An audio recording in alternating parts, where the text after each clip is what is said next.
कभी ऐसा महसूस हुआ है कि आप खुद को समझने की कोशिश कर रहे हैं, लेकिन जैसे जैसे आप सोचते हैं, आपके मन और भावनाओं की उलझन और बढ़ जाती है?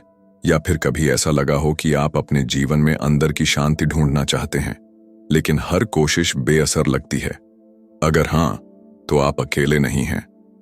आज हम बात करने वाले हैं एक ऐसी किताब की जिसने लाखों लोगों की सोच और जीवन के नजरिए को बदल दिया है।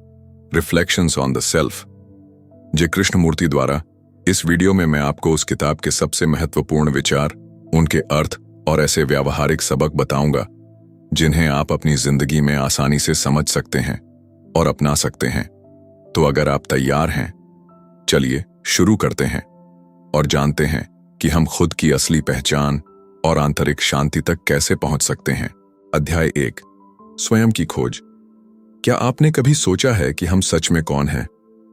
हम रोज अपने जीवन में सोचते हैं कि मैं यह हूं या मैं वह हूं, लेकिन क्या यह सच में हम हैं? कृष्णमूर्ति कहते हैं कि अधिकांश समय हम अपने विचारों और अनुभवों को अपने वास्तविक स्व की पहचान समझ बैठते हैं। सोचिए, अगर कोई बच्चा है और वह अपने खिलौनों के साथ खेल रहा है, उसके लिए खिलौने ही सारी दुनिया है। वह उन खिलौनों के आधार पर खुश होता है या दुखी होता है। बड़े होने के बाद भी हमारी मानसिकता अक्सर वही रहती है। हम अपने विचारों, यादों और अनुभवों को अपनी असली पहचान मान लेते हैं। कृष्णमूर्ति हमें बताते हैं कि यही भ्रम हमारे अंदर की असली शांति को छुपा देता है। हमेशा दूसरों की राय, समाज की अपेक्षाओं और अपनी पुरानी यादों के प्रभाव में रहते हुए हम अपने वास्तविक स्व को नहीं देख पाते। विचार और भावनाएं जो हमें प्रभावित करती हैं, वे हमारी कंडीशनिंग का परिणाम है। इस कंडीशनिंग का मतलब है वह सब कुछ जो हमने अपने जीवन में देखा, सुना और सीखा। हमारी संस्कृति, शिक्षा, परिवार और समाज ने हमें इस तरह ढाला है कि हम बिना सोचे अपने अनुभवों के आधार पर प्रतिक्रिया करते हैं। लेकिन सवाल यह है कि क्या हम सच में स्वतंत्र हैं?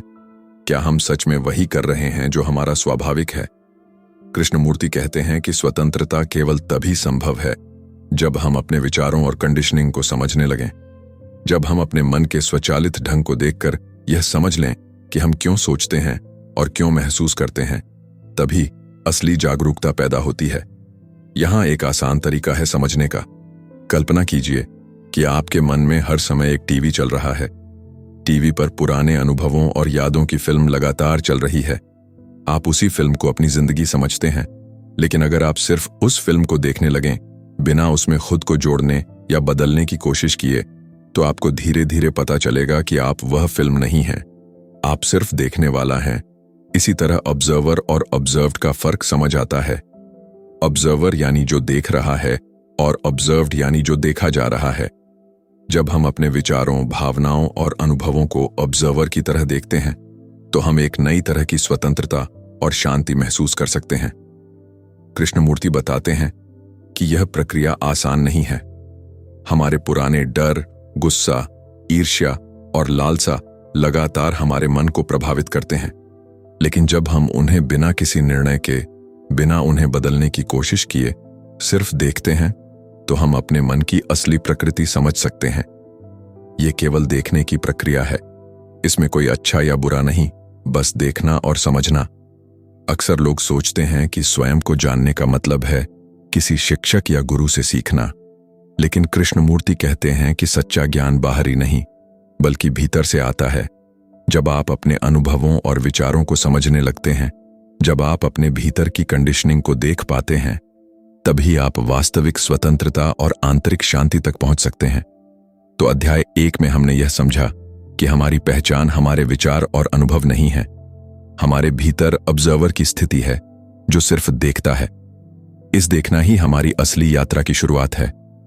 हमारे डर, क्रोध और पुरानी यादें हमारे स्वतंत्र होने में बाधा हैं, लेकिन उन्हें समझना और देखने की कला हमें धीरे धीरे सच की ओर ले जाती है। और अब मैं आपसे एक सवाल छोड़ना चाहता हूं जो अगला अध्याय देखने पर मजबूर कर देगा।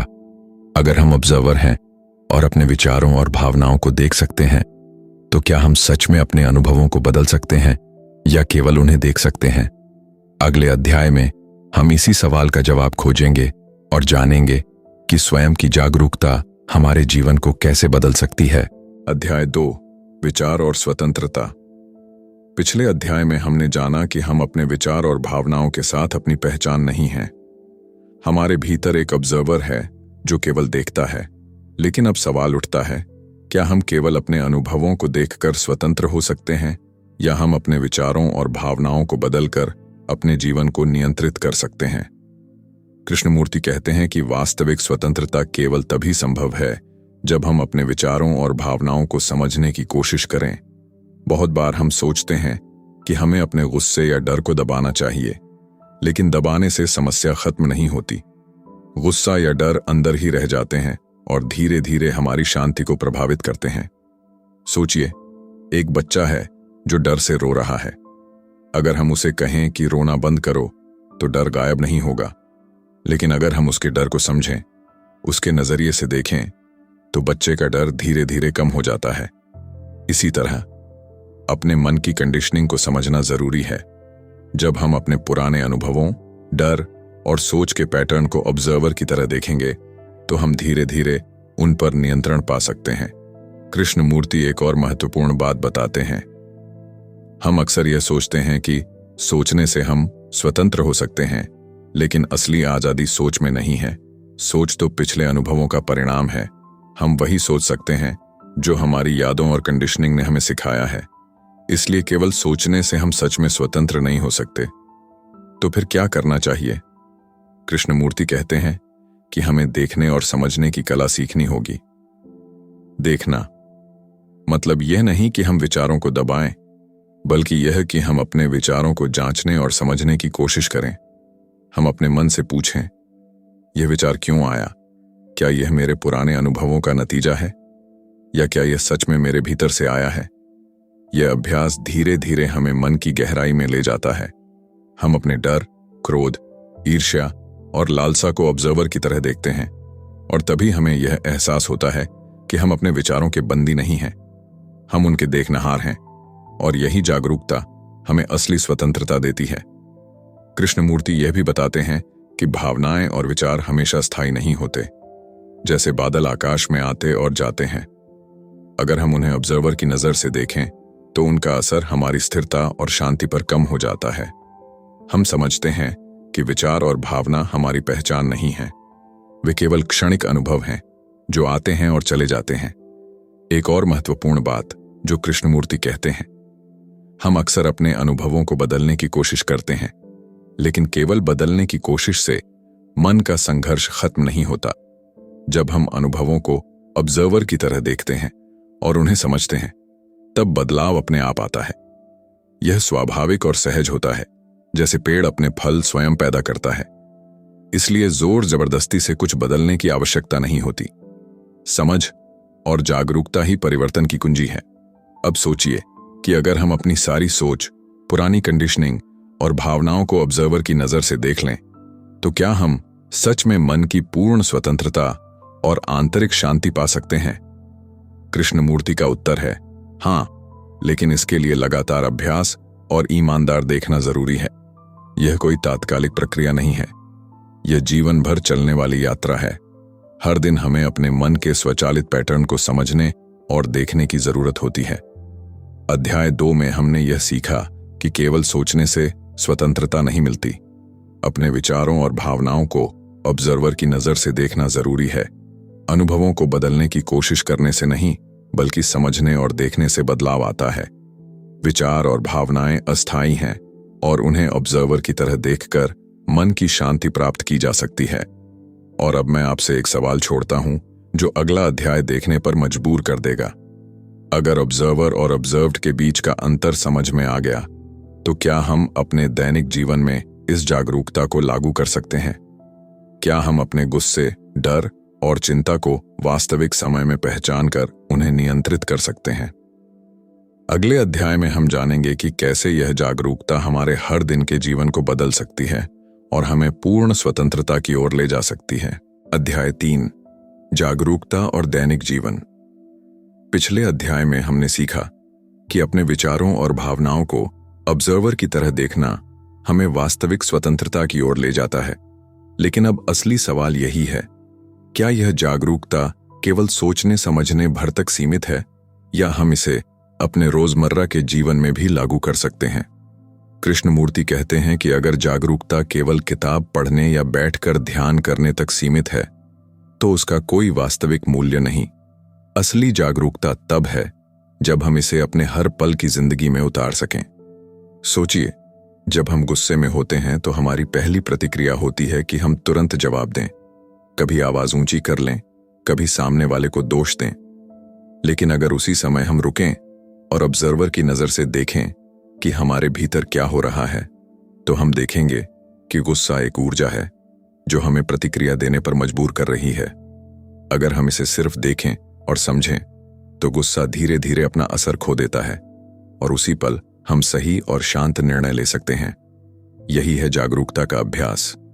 यह कोई अलग साधना या नियम नहीं है, बल्कि यह जीवन के हर क्षण में देखने और समझने की क्षमता है। एक और उदाहरण लेते हैं। मान लीजिए हम किसी से ईर्ष्या महसूस कर रहे हैं। ईर्ष्या एक ऐसी भावना है जो हमें अंदर ही अंदर तोड़ देती है। हम सोचते हैं कि किसी और के पास यह है तो मेरे पास क्यों नहीं। लेकिन अगर हम इस भावना को ऑब्जर्वर की तरह देखें तो हमें पता चलेगा कि ईर्ष्या तुलना से पैदा होती है। जब हम खुद को दूसरों से मापते हैं तब यह भावना उठती है। और अगर हम यह समझ लें कि हर इंसान की यात्रा अलग है तो धीरे धीरे ईर्ष्या की पकड़ कम हो जाती है। कृष्णमूर्ति कहते हैं कि जागरूकता का असली अर्थ है हर पल अपने मन और भावनाओं को देखना, बिना उन्हें जज किए, बिना अच्छा या बुरा कहे, सिर्फ देखना और समझना। लेकिन यहां एक महत्वपूर्ण बात है, ये जागरूकता किसी अभ्यास या तकनीक से नहीं आती। आप इसे किसी और से सीख नहीं सकते। ये आपके भीतर ही पैदा होती है। जैसे ही आप सच्चाई को देखना शुरू करते हैं, जैसे ही आप अपने विचारों और भावनाओं को ऑब्जर्वर की नजर से देखते हैं, वैसे ही यह जागरूकता अपने आप प्रकट होती है। कृष्णमूर्ति चेतावनी भी देते हैं कि अगर हम जागरूकता को किसी लक्ष्य या उपलब्धि की तरह देखने लगते हैं तो हम फिर से उसी कंडीशनिंग में फंस जाते हैं, क्योंकि तब हम जागरूक होने की कोशिश करते हैं और कोशिश करने से मन तनावग्रस्त हो जाता है। असली जागरूकता बिना प्रयास की अवस्था है। यह तब आती है जब हम बस देखने लगते हैं, जब हम खुद को और अपनी प्रतिक्रियाओं को ईमानदारी से स्वीकार करते हैं। अब सोचिए, अगर यह जागरूकता हमारे रोजमर्रा के जीवन का हिस्सा बन जाए तो हमारे रिश्ते कैसे बदलेंगे। हम दूसरों को बेहतर समझ पाएंगे, क्योंकि जब हम अपने भीतर के गुस्से, डर और ईर्ष्या को समझ सकते हैं तो हम दूसरों की भावनाओं के प्रति भी अधिक संवेदनशील हो जाते हैं। इससे संबंधों में टकराव कम होता है और आपसी समझ बढ़ती है।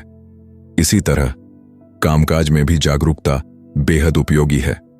अक्सर हम तनाव और दबाव में काम करते हैं, लेकिन अगर हम अपने तनाव को ऑब्जर्वर की नजर से देखें तो हमें समझ आता है कि यह तनाव बाहरी परिस्थितियों से नहीं, बल्कि हमारी अपनी सोच और डर से पैदा हो रहा है। और जब यह समझ आती है तो काम का बोझ भी हल्का लगने लगता है। तो अध्याय 3 हमें यह सिखाता है कि जागरूकता केवल सोचने की चीज नहीं है, बल्कि इसे जीवन के हर पहलू में उतारना है। गुस्सा, ईर्ष्या, डर जैसी भावनाओं को ऑब्जर्वर की तरह देखकर हम उन्हें समझ सकते हैं। जागरूकता बिना प्रयास की अवस्था है। इसे पाने के लिए जोर लगाने की जरूरत नहीं है। यह जागरूकता हमारे रिश्तों और कामकाज को गहराई से बदल सकती है। और अब आपके लिए एक सवाल छोड़ता हूं जो अगले अध्याय का द्वार खोलेगा। अगर जागरूकता हमारे जीवन को इतना बदल सकती है तो क्या यह हमें मन की पूर्ण शांति और उस सत्य तक पहुंचा सकती है जो हमारे विचारों और कंडीशनिंग से परे है। अगले अध्याय में हम इसी गहरे सवाल का उत्तर खोजेंगे। अध्याय 4 सत्य, प्रेम और आंतरिक मौन। पिछले अध्याय में हमने जाना कि जागरूकता हमारे रोजमर्रा के जीवन में कैसे बदलाव ला सकती है, लेकिन अब हम एक और गहरी बात की तरफ बढ़ेंगे। कृष्णमूर्ति कहते हैं कि जब मन पूरी तरह जागरूक होता है तो वह केवल अपने विचारों और भावनाओं को देखता ही नहीं, बल्कि धीरे धीरे सत्य और प्रेम की अनुभूति भी होने लगती है। सोचिए, जब हम किसी को बिना किसी अपेक्षा के समझते हैं, जब हम उसके लिए गुस्सा, ईर्ष्या या स्वार्थ नहीं रखते, तो हमारे भीतर एक शांति और गर्मजोशी पैदा होती है। इसी शांति को कृष्णमूर्ति अंतर्मौन कहते हैं। अंतर्मौन वह स्थिति है जब मन शांत होता है, लेकिन यह शांति केवल बाहरी कारणों से नहीं आती। यह मन की जागरूकता और सत्य को देखने की क्षमता से उत्पन्न होती है। कृष्णमूर्ति बताते हैं कि प्रेम और सत्य को समझने का पहला कदम है अपने आप से ईमानदार होना। अक्सर हम सोचते हैं कि प्रेम केवल दूसरों के लिए होता है, लेकिन अगर हम स्वयं के अंदर झूठ, भ्रम और डर हैं, तो हम कभी सच्चा प्रेम नहीं दे सकते। सत्य का मतलब है अपने आप को पूरी तरह देखना, अपने विचारों, भावनाओं और अनुभवों को ऑब्जर्वर की नजर से समझना। जब हम स्वयं के साथ ईमानदार होते हैं, तो हम दूसरों के लिए भी सच्चा प्रेम महसूस कर सकते हैं। एक सरल उदाहरण सोचिए। अगर किसी दोस्त ने आपसे धोखा किया और आप गुस्से में हैं, अगर आप केवल गुस्से और अपमान पर ध्यान देते हैं, तो आप अपने मन को परेशान कर रहे हैं। लेकिन अगर आप ऑब्जर्वर की नजर से देखते हैं कि क्यों आपको यह गुस्सा आया, यह भावना कहां से उत्पन्न हुई, तो धीरे धीरे आप उस स्थिति को समझने लगते हैं और तभी आपके मन में सहानुभूति और प्रेम का जन्म होता है। यह प्रेम अपेक्षा या लाभ की वजह से नहीं, बल्कि जागरूकता और समझ से पैदा होता है। कृष्णमूर्ति यह भी कहते हैं कि सत्य और प्रेम केवल विचारों के माध्यम से नहीं समझे जा सकते। विचार हमेशा अनुभव और कंडीशनिंग पर आधारित होते हैं। सत्य को जानने के लिए मन की शांति और मौन जरूरी है। मन जब शांत होता है, तभी वह सच को देख सकता है। जैसे साफ पानी में हम तल की झील देख सकते हैं, लेकिन पानी अगर उथल पुथल में है, तो तल को देखना असंभव है। तो अंतर्मौन का अभ्यास क्या है? यह अभ्यास कोई विशेष समय या जगह की मांग नहीं करता। हर दिन, हर पल हम इसे अनुभव कर सकते हैं। जब हम अपने विचारों और भावनाओं को ऑब्जर्वर की नजर से देखते हैं, जब हम स्वयं के साथ ईमानदार होते हैं और जब हम बिना किसी अपेक्षा के दूसरों को समझने की कोशिश करते हैं, तो मन स्वतः शांत हो जाता है और यही आंतरिक मौन हमारे जीवन की गहरी शांति का स्रोत बनता है। अध्याय 4 में हम यह समझते हैं कि सत्य का अर्थ है स्वयं को पूरी तरह देखना और समझना। प्रेम केवल दूसरों के लिए नहीं, बल्कि स्वयं की जागरूकता से भी पैदा होता है। आंतरिक मौन वही स्थिति है जब मन शांत और जागरूक होता है। यह शांति विचारों या बाहरी परिस्थितियों पर निर्भर नहीं होती। और अब आपके लिए एक सवाल छोड़ता हूं जो दर्शक को अगला अध्याय देखने के लिए उत्साहित करेगा। अगर जागरूकता, सत्य, प्रेम और अंतर्मौन हमारे जीवन को इतना बदल सकते हैं, तो क्या हम सच में पूर्ण स्वतंत्रता और आनंद पा सकते हैं? क्या यह संभव है कि हम बिना भय, तनाव और भ्रम के पूरी तरह से जीवित रह सकें? अगले अध्याय में हम जानेंगे कि कैसे यह अंतिम स्वतंत्रता और आनंद हमारे रोजमर्रा के जीवन में व्यावहारिक रूप से संभव है। अध्याय 5, पूर्ण स्वतंत्रता और आंतरिक आनंद। पिछले अध्यायों में हमने देखा कि जागरूकता, सत्य, प्रेम और अंतर्मौन हमारे जीवन को गहराई से बदल सकते हैं। लेकिन अब सवाल यही है, क्या यह केवल विचारों तक सीमित है या हम इसे वास्तविक जीवन में अनुभव कर सकते हैं? कृष्णमूर्ति कहते हैं कि पूर्ण स्वतंत्रता और आंतरिक आनंद केवल तभी संभव है जब हम पूरी तरह जागरूक हों। सोचिए, जब हम गुस्से, डर, ईर्ष्या या चिंता के प्रभाव में नहीं होते, हम केवल देखने और समझने की स्थिति में होते हैं, तब मन पूरी तरह खुला होता है। कोई दबाव, कोई भय नहीं होता। इस स्थिति में हम अनुभव करते हैं कि हर पल स्वतंत्र है। यह स्वतंत्रता बाहरी परिस्थितियों पर निर्भर नहीं, यह भीतर से आती है। कृष्णमूर्ति बताते हैं कि आंतरिक आनंद भी इसी जागरूकता से आता है। अक्सर लोग सोचते हैं कि आनंद केवल सुखद अनुभवों से आता है, लेकिन असली आनंद विचारों, अपेक्षाओं और भय से परे है। जब हम ऑब्जर्वर की तरह अपने मन की पूरी स्थिति देखते हैं, जब हम स्वयं के साथ ईमानदार होते हैं और अपने अनुभवों को स्वीकार करते हैं, तब आनंद अपने आप उत्पन्न होता है। एक उदाहरण सोचिए। मान लीजिए कोई व्यक्ति रोजमर्रा के जीवन में तनाव में है, काम का दबाव, रिश्तों की उलझन, आर्थिक चिंता। अगर वह केवल समस्याओं पर ध्यान देता है, तो तनाव बढ़ता है और आनंद दूर हो जाता है। लेकिन अगर वह ऑब्जर्वर की तरह देखे कि यह तनाव क्यों आया, यह डर कहां से उत्पन्न हुआ, तो धीरे धीरे वह तनाव कम होने लगता है और उसी स्थिति में वह आनंद और शांति अनुभव कर सकता है। कृष्णमूर्ति ये भी कहते हैं कि पूर्ण स्वतंत्रता का अर्थ है किसी भी परिस्थिति में मानसिक स्वतंत्रता बनाए रखना। यह स्वतंत्रता बाहर की परिस्थितियों पर निर्भर नहीं करती, यह हमारी जागरूकता, हमारे देखने और समझने की क्षमता पर निर्भर करती है। हम जब अपने डर, गुस्से, लालसा और भ्रम को समझते हैं, तब हम उन सभी मानसिक बंधनों से मुक्त हो जाते हैं और यही वास्तविक स्वतंत्रता है। और इसी जागरूकता से सच्चा प्रेम भी पैदा होता है। जब हम दूसरों से अपेक्षाएं और स्वार्थ हटाकर देखते हैं, तो हमारे रिश्तों में स्वाभाविक प्रेम और सहानुभूति उत्पन्न होती है। यह प्रेम हमारे अंदर की शांति और आनंद का स्रोत बनता है। हम बिना किसी दबाव के दूसरों को समझ सकते हैं और यही स्थिति हमारे जीवन को पूर्ण और सार्थक बनाती है। कृष्णमूर्ति एक और महत्वपूर्ण बात कहते हैं कि यह स्वतंत्रता और आनंद किसी अभ्यास या नियम का परिणाम नहीं है। यह केवल तब आता है जब हम सतत जागरूकता और ईमानदारी के साथ जीवन जीते हैं। हमारे विचार और अनुभव केवल निरीक्षण के विषय बन जाते हैं और हम उनके बंदी नहीं रहते। तो अध्याय 5 में हमने यह समझा कि पूर्ण स्वतंत्रता मन की जागरूकता और ऑब्जर्वर की दृष्टि से आती है। आंतरिक आनंद विचारों और बाहरी परिस्थितियों से परे उत्पन्न होता है। मानसिक बंधनों, भय और गुस्से को समझना और देखना स्वतंत्रता का मार्ग है। सच्चा प्रेम और सहानुभूति इसी जागरूकता और ईमानदारी से उत्पन्न होती है। अगर जागरूकता, सत्य, प्रेम और अंतर्मौन से हम आंतरिक स्वतंत्रता और आनंद पा सकते हैं, तो क्या हम यह समझ सकते हैं कि जीवन का हर क्षण पूर्ण है, बिना किसी अपेक्षा और भय के? क्या हम सच में अपनी पूरी जिंदगी को जागरूक, स्वतंत्र और आनंदमय बना सकते हैं? यह सवाल आपके लिए केवल विचार करने का नहीं है। यह चुनौती है कि आप अपने रोजमर्रा के जीवन में इसे महसूस करें। कृष्णमूर्ति कहते हैं कि यही अभ्यास और सच्ची समझ है और यही जीवन की सबसे बड़ी खोज है। अध्याय 6, जागरूकता और स्थायी स्वतंत्रता। पिछले अध्यायों में हमने जाना कि जागरूकता, सत्य, प्रेम और आंतरिक मौन हमें पूर्ण स्वतंत्रता और आंतरिक आनंद दे सकते हैं। लेकिन अब सवाल यह है, क्या यह केवल कभी कभार अनुभव होने वाली स्थिति है या हम इसे हर दिन, हर पल अनुभव कर सकते हैं? कृष्णमूर्ति कहते हैं कि स्थायी स्वतंत्रता का मतलब है जागरूकता को जीवन का हिस्सा बनाना। यह कोई नई तकनीक, कोई मंत्र या कोई नियम नहीं है, बल्कि यह जीवन के हर छोटे छोटे अनुभव को देखने और समझने की क्षमता है। सोचिए, आप सुबह उठते हैं, काम पर जाते हैं, रास्ते में ट्रैफिक जाम में फंस जाते हैं।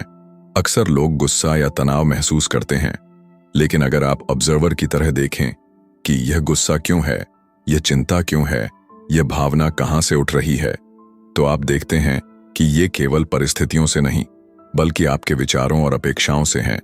इस समझ के साथ आप मानसिक शांति बनाए रख सकते हैं और यही स्थायी स्वतंत्रता का अभ्यास है। कृष्णमूर्ति एक उदाहरण देते हैं। मान लीजिए, कोई व्यक्ति अपने जीवन में बार बार वही पुरानी आदतें दोहराता है, जैसे जल्दी गुस्सा आना, चिंता करना या दूसरों की तुलना करना। यदि वह ऑब्जर्वर की नजर से अपने व्यवहार को लगातार देखे, तो धीरे धीरे वह पहचानता है कि यह आदतें केवल कंडीशनिंग हैं, और जब इसे समझ लिया जाता है तो इन आदतों की पकड़ कमजोर हो जाती है, मन स्वतंत्र हो जाता है और आंतरिक आनंद स्वाभाविक रूप से उत्पन्न होता है। एक और महत्वपूर्ण बिंदु है छोटी छोटी रोजमर्रा की आदतों में जागरूकता। कृष्णमूर्ति कहते हैं कि यह अभ्यास सिर्फ ध्यान में बैठने तक सीमित नहीं होना चाहिए। चाहे खाना खाते समय, बातें करते समय या काम करते समय, हर पल ऑब्जर्वर की नजर से देखना, समझना और बिना किसी जजमेंट के अनुभव करना हमारे जीवन में स्थायी शांति और स्वतंत्रता लाता है। यहां एक सरल उदाहरण सोचिए। अगर आप किसी से नाराज हैं और ऑब्जर्वर की तरह देखें कि मुझे यह नाराजगी क्यों महसूस हो रही है, यह किस उम्मीद या डर से जुड़ी है, तो आप केवल अपनी प्रतिक्रिया की जड़ को समझते हैं और उसी समझ के साथ आप शांतिपूर्ण निर्णय ले सकते हैं। यह अभ्यास धीरे धीरे जीवन का हिस्सा बन जाता है और फिर आप बाहरी परिस्थितियों पर निर्भर नहीं रहते। कृष्णमूर्ति यह भी बताते हैं कि स्थायी स्वतंत्रता का अर्थ यह नहीं है कि कभी कोई परेशानी या भावनाएं नहीं आएंगी, बल्कि यह है कि आप उन्हें देखकर, समझकर उनके गुलाम नहीं बनते। मन जितना ऑब्जर्वर की तरह जागरूक रहेगा, उतना ही आप स्वतंत्र रहेंगे और आंतरिक आनंद स्वाभाविक रूप से बना रहेगा। तो अध्याय 6 में हमने यह सीखा कि स्थायी स्वतंत्रता का मतलब है जागरूकता को हर दिन के जीवन में उतारना। ऑब्जर्वर की नजर से अपने विचारों, भावनाओं और आदतों को देखना जरूरी है। छोटे छोटे दैनिक अनुभवों में जागरूकता बनाए रखना वास्तविक अभ्यास है। आंतरिक स्वतंत्रता और आनंद परिस्थितियों पर निर्भर नहीं होते। अगर हम अपनी पूरी जिंदगी ऑब्जर्वर की नजर से जीने लगें, तो क्या हम सच में हर अनुभव में शांति और पूर्ण आनंद महसूस कर सकते हैं? क्या यह संभव है कि हमारा मन कभी पुराने भय, गुस्से या चिंता में फंसे बिना पूरी तरह मुक्त रह सके? अगले अध्याय में हम इसी सवाल का उत्तर खोजेंगे और देखेंगे कि कृष्णमूर्ति की शिक्षाओं को जीवन में स्थायी रूप से अपनाने के कुछ व्यावहारिक तरीके क्या हो सकते हैं। अध्याय 7, अपने भीतर झांकने की कला। कल्पना कीजिए, आप एक शांत जगह बैठे हैं। कोई शोर नहीं है, सिर्फ आपके भीतर की आवाज है। इस सन्नाटे में अचानक एक सवाल उठता है, क्या मैं सच में खुद को जानता हूं? कृष्णमूर्ति अध्याय 7 में इसी सवाल को पकड़ते हैं। वे कहते हैं कि ज्यादातर लोग बाहर की चीजों को जानते हैं, अपने काम, रिश्तों, उपलब्धियों और समस्याओं को, लेकिन अपने भीतर की गहराई में कौन रहता है, उसकी झलक शायद ही कभी मिलती है। खुद को देखने का मतलब कृष्णमूर्ति का मानना है कि आत्मज्ञान का रास्ता बाहर नहीं, भीतर है। लेकिन भीतर झांकना आसान नहीं है, क्योंकि हमारा मन हर पल भागता रहता है, कभी यादों में, कभी भविष्य की योजनाओं में, कभी डर और इच्छाओं में। वे कहते हैं, खुद को देखना मतलब है अपने विचारों और भावनाओं को वैसा ही देखना जैसे वे हैं, बिना यह कहे कि यह अच्छा है या बुरा है। बस देखना। जैसे आप दर्पण में अपना चेहरा देखते हैं, आप उसमें कुछ जोड़ते नहीं, घटाते नहीं, बस देखते हैं। विचारों की गति कृष्णमूर्ति समझाते हैं कि हमारा मन लगातार विचारों का जाल बुनता रहता है। एक विचार आता है, उसके साथ याद जुड़ती है, फिर भावना पैदा होती है और फिर एक और विचार। हम अक्सर इस सिलसिले को पहचान ही नहीं पाते। कहानी की तरह सोचिए। मान लीजिए आपने किसी दोस्त से कुछ कठोर शब्द सुन लिए। तुरंत विचार आया, उसने मेरे साथ गलत किया। उसके साथ ही पुरानी यादें जुड़ गईं, जब किसी और ने भी ऐसा किया था। फिर गुस्सा जाग गया और आप सोचने लगे कि बदला कैसे लिया जाए या दूरी कैसे बनाई जाए। कृष्णमूर्ति कहते हैं कि अगर आप इस पूरी प्रक्रिया को जागरूकता से देख पाते, तो शायद गुस्सा बढ़ने से पहले ही समझ आ जाती, यह सिर्फ विचार और यादें हैं, मैं इन्हें देख सकता हूं। निर्णय रहित अवलोकन इस अध्याय का एक मुख्य बिंदु है। नॉन जजमेंटल ऑब्जर्वेशन, यानी बिना निर्णय किए देखना। क्योंकि जैसे ही आप कहते हैं, यह विचार अच्छा है, यह बुरा है, आप अपने मन को बांध देते हैं। लेकिन जब आप बस देखते हैं, तो मन खुला रहता है और वही खुलापन वास्तविक समझ लाता है। डर और सुरक्षा का भ्रम कृष्णमूर्ति बताते हैं कि हम सब भीतर भीतर सुरक्षा चाहते हैं, भावनात्मक सुरक्षा, मानसिक सुरक्षा। लेकिन यह सुरक्षा अक्सर एक भ्रम होती है। हम रिश्तों, उपलब्धियों या मान्यता में सुरक्षा ढूंढते हैं, पर यह सब अस्थायी है। जैसे ही ये चीजें बदलती हैं, हमारा डर फिर से उभर आता है। तो असली सवाल है, क्या हम बिना किसी झूठी सुरक्षा के जी सकते हैं? कृष्णमूर्ति कहते हैं, हाँ, अगर हम अपने विचारों और भावनाओं को सचमुच देखना सीख जाएं, तो हमें पता चलता है कि डर हमारी अपनी बनाई हुई परछाई है। स्वतंत्रता की ओर पहला कदम। इस अध्याय का सार यही है, अपने विचारों और भावनाओं को पहचानना, उन्हें देखना और उनके पीछे के पैटर्न को समझना। यह समझ ही पहला कदम है स्वतंत्रता की ओर। स्वतंत्रता का मतलब भाग जाना या कुछ दबा देना नहीं, बल्कि सच को उसी रूप में देखना है। कृष्णमूर्ति का अध्याय 7 हमें सिखाता है कि स्वयं की समझ एक जीवित प्रक्रिया है। ये कोई तकनीक या अभ्यास नहीं, बल्कि रोजमर्रा के जीवन में निरंतर जागरूकता है। जब आप अपने मन की गति को देखने लगते हैं बिना निर्णय किए, तब भीतर एक गहरी शांति और स्पष्टता जन्म लेती है, और यही शांति असली स्वतंत्रता है। दोस्तों, अगर हम आज के इस वीडियो से एक बात सीखे, तो वह यह है कि असली बदलाव और असली समझ हमारे भीतर ही शुरू होती है। जब हम अपने विचारों, भावनाओं और खुद के पैटर्न को सच में देखते हैं, बिना किसी डर या जजमेंट के, तभी हम अपने जीवन में असली शांति और स्वतंत्रता पा सकते हैं। तो आज मैं आपसे सिर्फ एक छोटा कदम लेने के लिए कहूंगा। अपने भीतर 5 मिनट का समय निकालिए और बस खुद को देखिए। अपने मन की आवाज को सुनिए, अपने भावनाओं को महसूस कीजिए, बिना उन्हें बदलने या दबाने की कोशिश किए। यही छोटा सा अभ्यास धीरे धीरे आपके जीवन में बड़ा बदलाव ला सकता है। अगर आपको यह वीडियो उपयोगी लगा तो चैनल को सब्सक्राइब करके जुड़े रहिए, ताकि हम ऐसे ही और विचार साझा कर सकें जो आपके अंदर सोचने और खुद को समझने की प्रक्रिया को बढ़ाए। और हाँ, सबसे महत्वपूर्ण, खुद पर भरोसा रखिए, अपने अनुभवों पर ध्यान दीजिए और धीरे धीरे यह समझिए कि असली बदलाव हमेशा भीतर से आता है।